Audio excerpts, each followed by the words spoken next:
Bonjour à tous et bienvenue dans cette nouvelle vidéo où on va parler d'une grande notion importante en tout cas qui est la relation avec l'autre. Et c'est quelque chose qui est très important qu'on retrouve dans de nombreux schémas, souvent quand les gens se dévalorisent ou qui sont également dans des notions importantes comme l'attente. L'attente comme on peut avoir dans le travail, comme on peut avoir dans la vie personnelle, dans la vie professionnelle. Cette notion d'attente qui va vraiment être un polluant.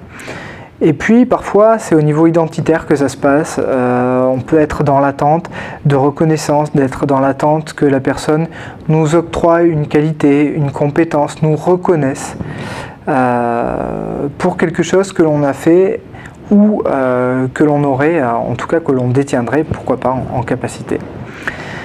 En fait ce qu'il va falloir comprendre surtout, c'est surtout le fait que cette notion de relation avec l'autre n'existe pas en réalité. Elle est seulement virtuelle. C'est-à-dire quand il y a un échange entre deux personnes, où on pourrait se dire, a priori, il y a un échange réel entre ces deux personnes, et cet échange, il est uniquement virtuel.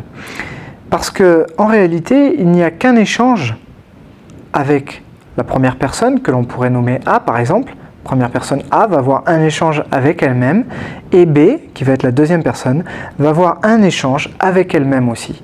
Et dans cette conversation, dans cette situation qu'il va se produire, il va y avoir uniquement deux échanges entre deux personnes, mais deux échanges avec elles-mêmes. C'est-à-dire simplement qu'elles seront acteurs d'une communication et qu'elles vont agir dans cette communication à travers leur propre carte du monde, c'est-à-dire à travers leur vision qu'elles ont du monde. Et elles vont faire matcher leurs croyances, leurs valeurs à travers cette communication. Parfois, il y a certains mots, certaines intonations de voix, certaines façons de parler qui vont, chez l'autre, faire réagir ou activer certaines choses.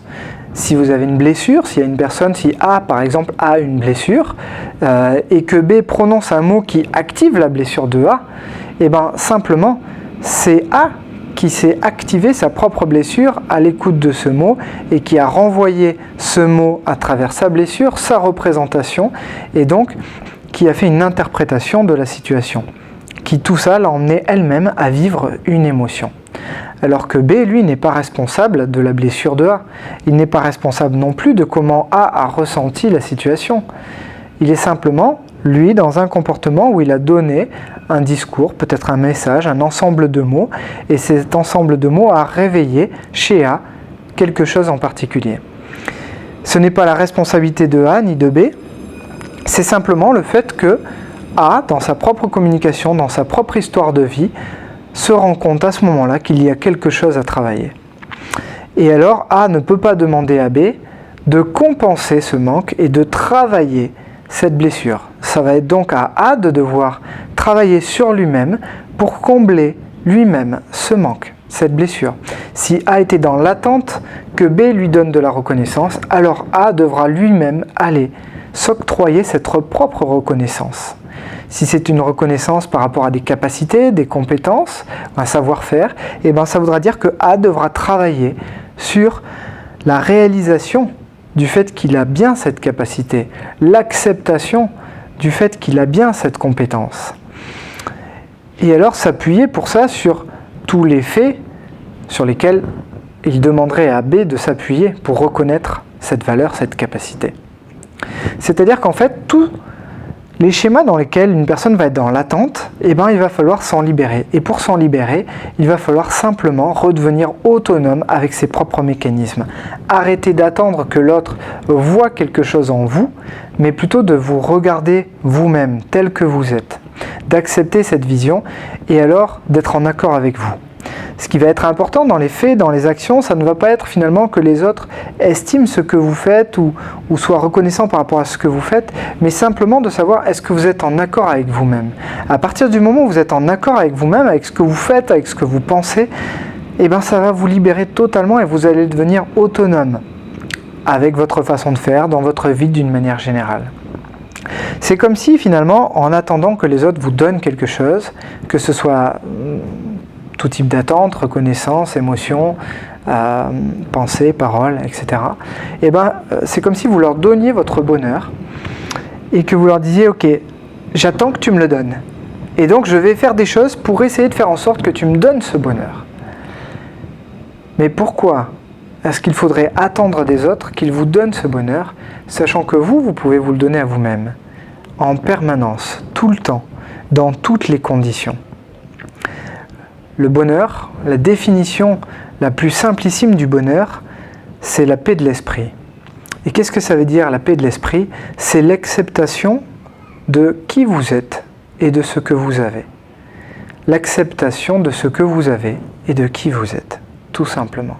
Peu importe ce que vous avez, peu importe votre situation, qu'elle vous paraisse difficile, qu'elle vous paraisse facile, c'est cette forme d'acceptation qui va vous permettre d'atteindre ce bonheur. Et le fait de le repousser à plus tard, en se disant « quand j'aurai une maison, à ce moment-là, je pourrai être heureux. » Et puis quand vous arrivez à la maison, « ouais, mais on n'a pas fait la murette. Quand on aura fait la murette, alors là, ça sera bien. » Et puis quand vous avez fait la murette, « ouais, mais là, quand on aura changé les voitures, parce qu'elles commencent à être un peu anciennes, à ce moment-là, on sera bien. » Et à chaque fois, il y a toujours une raison qui fait que vous allez créer un déséquilibre, et donc vous allez empêcher votre esprit de trouver la paix.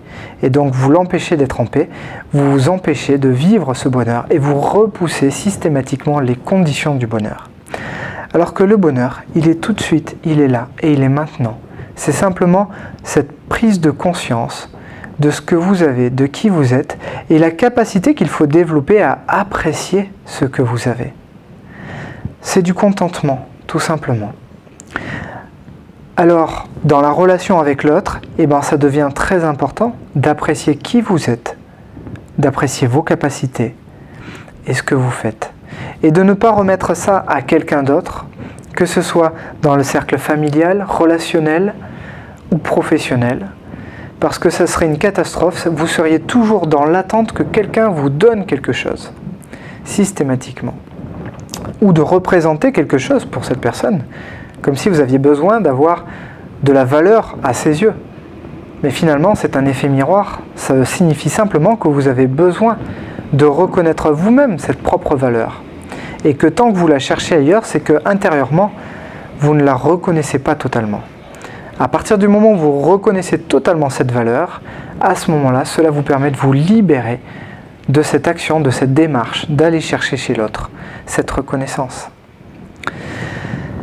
Cette relation avec l'autre, elle est vraiment super importante parce qu'elle va vous permettre vraiment de vous libérer de tout un tas de schémas et surtout d'accéder à de nouvelles compréhensions. Dans le bouddhisme, on en parle beaucoup, on va parler également du fait qu'une personne qui va générer de la colère, qui va dématérialiser sa colère face à vous, ne va pas être forcément un moyen de rapporter ça à son ego et de se dire mais qu'est-ce que je lui ai fait, mais pourquoi il dit ça, pourquoi il a fait ça, pourquoi il m'a fait ça à moi, et de ramener ça à son ego. Et simplement le fait qu'avec une grande objectivité, on va pouvoir observer que c'est une personne qui est en souffrance, qui est en réaction par rapport à sa propre vie, par rapport à son histoire, par rapport peut-être à ses blessures, et que peut-être que l'image que l'on va représenter pour lui, dans son cerveau, dans ses propres représentations, va activer une de ses blessures, va générer quelque chose et qui va l'entrer en réaction.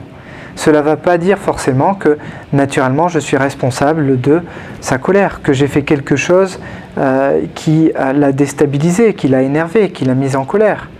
Simplement, je comprends qu'il y a de la souffrance et donc cela va inspirer de la compassion. Ces deux mécanismes différents, le premier va être qu'est-ce que j'ai fait, je recentre sur moi et à ce moment-là je m'emmène à me désintégrer dans un mécanisme égotique, ou alors le deuxième c'est je comprends simplement la souffrance de l'autre et je vis de la compassion pour cette personne, tout simplement. Un mécanisme qui demande un peu d'entraînement, qui demande aussi de prendre du recul sur les situations et de ne pas tout prendre au premier plan tel que les mots apparaissent. C'est un travail qui peut prendre du temps parfois qui peut être plus rapide, ça dépend, mais surtout de pouvoir bien identifier cette séparation entre deux personnes et de voir que naturellement il y a deux interactions. On n'est pas en face à face, on est simplement côte à côte et on avance dans une direction. Parfois, la vision d'un même chemin peut être différente, on peut évoluer ensemble, mais avoir une vision de chemin qui peut être très différente. Voilà, je voulais simplement vous apporter cette notion que je retrouve beaucoup en thérapie, et qui est importante à réfléchir aussi et qui va vous permettre vraiment de vous libérer de beaucoup de situations et de revenir autonome aussi avec votre propre bonheur. Voilà, prenez le temps de bien méditer ces notions, pourquoi pas de revoir plusieurs fois la vidéo si vous en avez besoin, et également de consulter notre site internet pour plus de renseignements également. Je vous souhaite une bonne continuation, à très bientôt, au revoir.